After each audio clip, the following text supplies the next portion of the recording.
On the agenda tonight, we're going back to 1974. We're going to be taking a look at Rare Earth, and they're going to be performing I Just Want to Celebrate.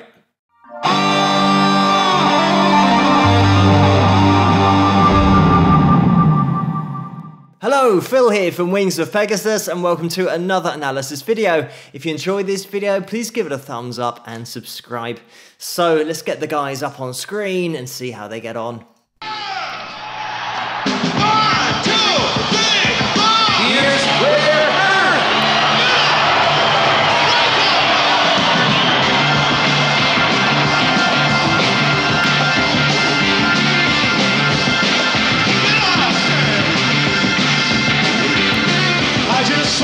Celebrate another day of living.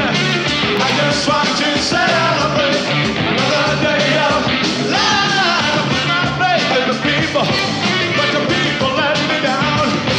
So I turn the other way and I carry on. That's why I'm telling you, I just want to celebrate another day of living.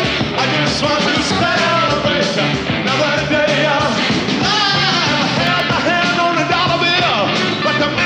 took it away, so I tell you, down on me, anyway. So I'm telling you, I just want to celebrate another day of living. I just want to celebrate another day of life. Don't let it all get you down, no. Don't let it turn you around.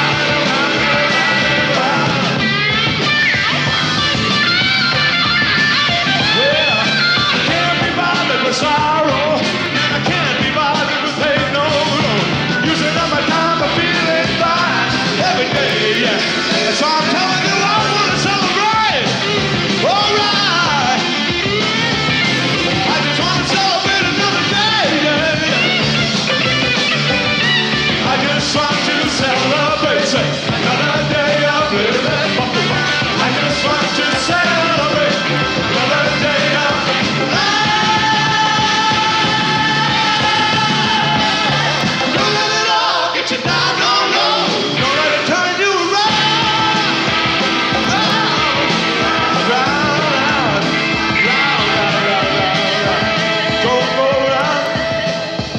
Don't go round, no. Don't go round, no. Don't go round, no. Don't go round, no. Don't go round, no. Get it. Don't go round, no. Don't you go round, no. Don't go round the bread. All right, now. Don't go round the bread. No, no, no. Don't go round the bread. Oh, crusade. Don't go round the bread. Come on, crusade. I'm just going to jump in here. As always, the link to this video is going to be in the description below, so you guys can check it out there without me interrupting it. There is so much energy in the sound and so much soul and funk and groove that is just built from the foundation up, because we've got Peter Rivera here on drums supplying vocals at the same time. It's another thing that people might not necessarily appreciate about drummers when they sing, is that it is pretty much a workout behind that drum kit, especially if you're playing something up-tempo and there's a lot of fills going on, so Peter has to manage his breath in order to get out the vocals at the same time as doing the physically demanding drumming.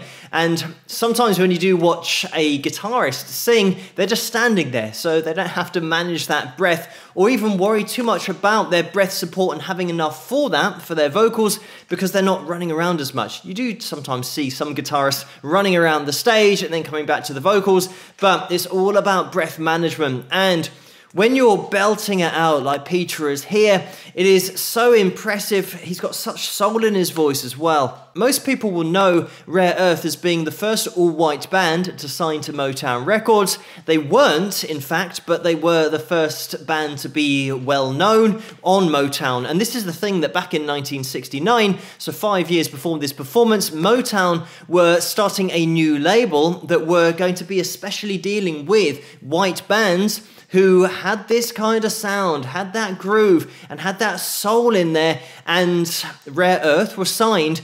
And in order to have this new label, they didn't have a name for it yet, and the band members suggested to Motown that, oh, you should call it Rare Earth.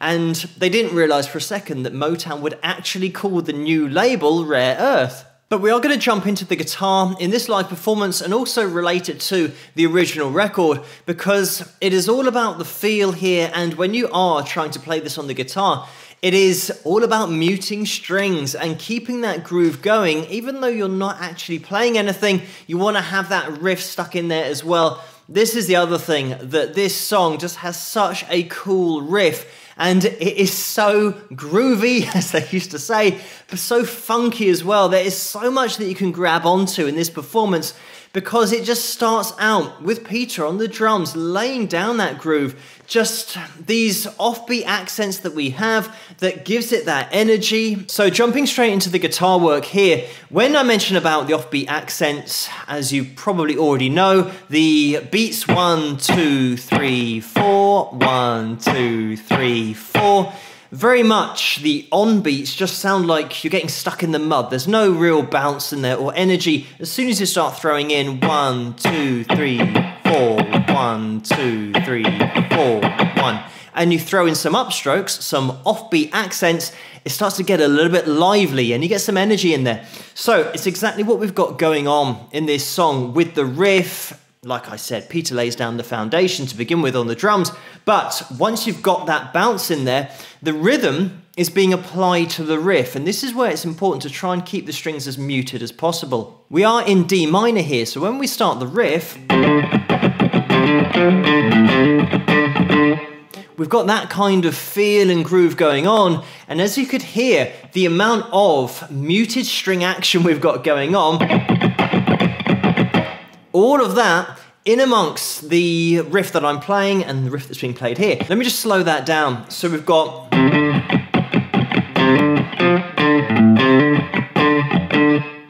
like that. So you have got all of these downstrokes and upstrokes going on, and it's just about getting into the feel and the groove of it rather than going...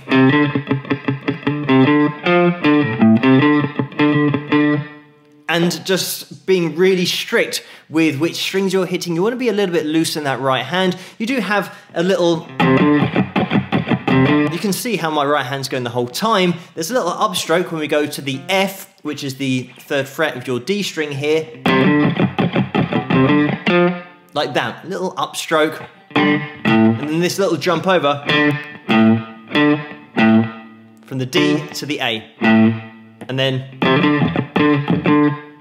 that last little phrase that might actually be a minor 7th that's being accented on that part. So like that. So we've got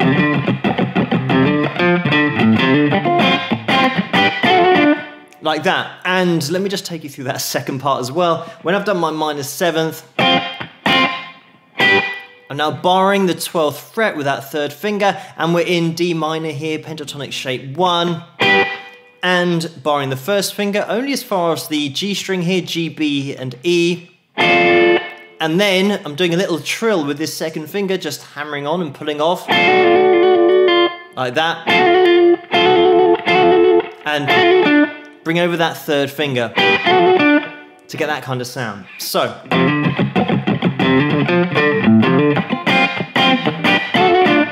Like that. And like I said, you want to be a little bit loose with this. You don't have to be exact with it. When you do the trill, you don't have to worry about getting 3 or 4 or 5 in. It's just going with however many happen by the time you bring that 3rd finger over. So it's very loose in the whole feel, but it's just going with that groove. This isn't going to be an instructional video, but I just wanted to show you guys the amount of muted strumming going on here in order to keep the groove ticking over with the guitar parts, and Ray Manette here playing guitar, doing some great work on lead guitar rhythm, nailing down this riff. By the way, when he goes up to this riff, he sometimes ends like that, which is going to your high E and B string after the trills, like that. And you might just want to aim for a couple of hammer-ons and pull-offs there. And then you want to make your way back down again.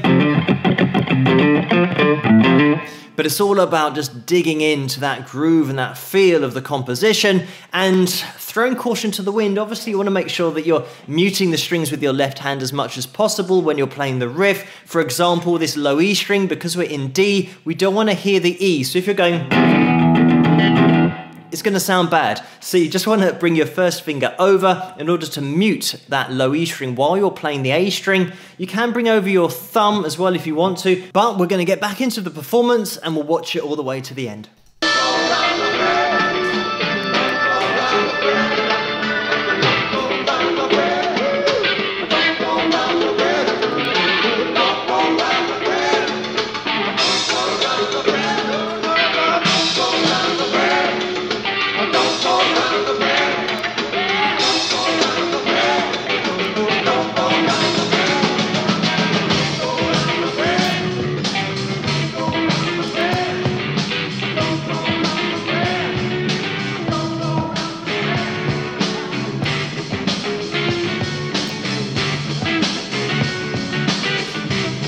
Celebrate, celebrate, celebrate. They can hear you back in the Beulah land.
And there we have it.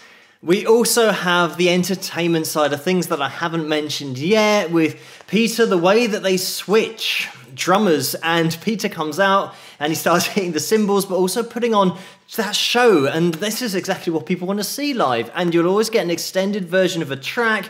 There could have been even more guitar from Ray. I'm sure a lot of people would have liked to have heard an extended lead guitar solo, but some of the stuff that Ray's getting down on that lead guitar, again, it's all of this blues scale, minor pentatonic shape 1, that you can start to experiment with, and the way that Ray throws in a little bit of that major scale as well, and he does jump up purely into major pentatonics at one point, and he's got that wah-wah involved, so there is so much going on here. Just to show you guys quickly a technique that Ray uses here, they are the unison bends, when you bend one note of the minor pentatonic shape to the next note. So, in this case, from the G to that B string, I'm bending the G up a tone to get that next note.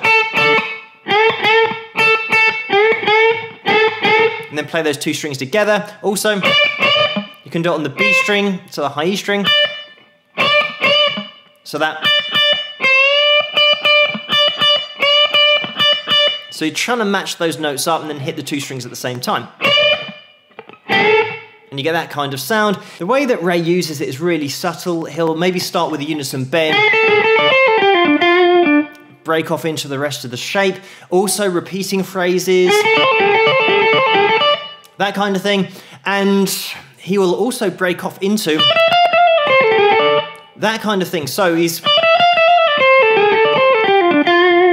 that tiny little unison bend that's in there is really subtle. Sometimes it's hard to spot. If I'm slowing that down, that's where that unison bend comes in. And you can start to apply this to your own playing if you want to, on that B string and high E string as well. But this is the thing, that it's just one technique that Ray's using. He's using a whole load of different techniques. It's something that if you don't use in your minor pentatonic shape 1, you can start to experiment with, just borrowing that first finger. We're in D minor here, so we're on the 10th fret, but you can move it around to whichever key you want. But having this, you can experiment with bending on the G string with your second finger, up a tone, and then barring that first finger down. And remember, you've got all of your minor pentatonic notes here. So when I go, you can literally jump to any of those notes that you want to and throw a little unison bend in there to always keep it sounding fresh. I do want to get into the history and career of Rare Earth on this video as well. There have been plenty of personnel changes, and I'm not going to go through all of those one by one. That is another thing to mention about this live performance. The amount of band members and how full the sound is. The fact that we've got keys in there, we've got multiple top-level vocalists being able to harmonize with each other, but we've got guitars in there, we've got just everything that you want in order to get a full live sound. But the band were actually formed in 1960, and then they were called the Sunliners, but they did change their name in 1968 to Rare Earth, and they signed a record deal with Verve Records and released their debut album that same year, but unfortunately it wasn't particularly successful. But from there they moved on to signing with Motown in 1969, as I've already mentioned about the fact that they were the first all-white band to really make it big on Motown, and then Motown called the new label that was being set up at the time Rare Earth. So as they entered the 1970s, in 1970, they released I Know I'm Losing You, which was a cover of the Temptations track, and that was hugely popular. They released another cover of a Temptations track. This time it was called Get Ready, and this was a huge hit. It got to number 4 in the charts and sold over 1 million copies, so it was far more successful than the original release by the Temptations. That first album that they released with Motown in 1969 took the same name as the single, so they called it Get Ready, and it went platinum, so they had huge success straight out the gate. They had other hits such as Born to Wonder. They got to number 17 in the charts. Also, the song that we've just seen, I Just Want to Celebrate, that got to number 7 in the charts. And also Hey Big Brother, that got to number 19 in the charts. In 1973, they released Ma, and that is widely referred to as one of their best albums, produced by Norman Whitfield, and one of the songs on that album was Hum Along and Dance. That was massively popular, and that then brings us to where we are here in this video, 1974, where they're playing at the California Jam Festival in front of 250,000 people. Also at this event, we had Black Sabbath, Deep Purple, Earth, Wind and Fire, the Eagles were there, so all of the big names of the day played at this festival. It would be in this same year that the band then divided, as Mike Urso, Tom Baird and Peter Rivera set up their own band independently called Hub,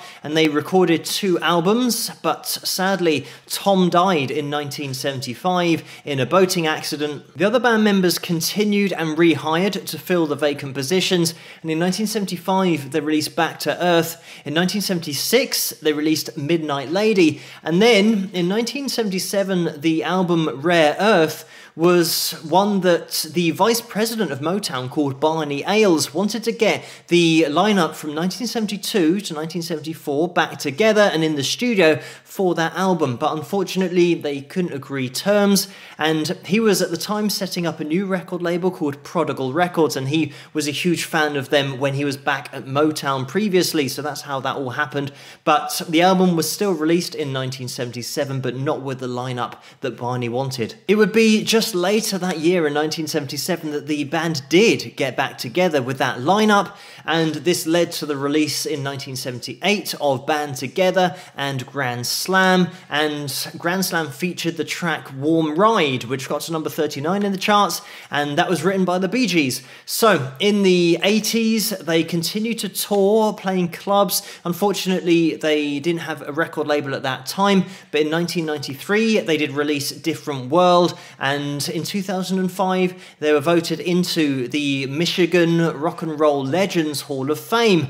But it's great to have a look back at them here at such an epic event as well in 1974. This groove that's in there is what it's all about, the feel and the soul that Rare Earth could provide, not only in the studio, but live here as well. Thank you guys so much for suggesting this video for me to take a look at, and keep those suggestions coming in the comments below. Let me know what you guys think, and if you enjoyed this video, please give it a thumbs up and subscribe, and I'll see you guys at the next one. Rock!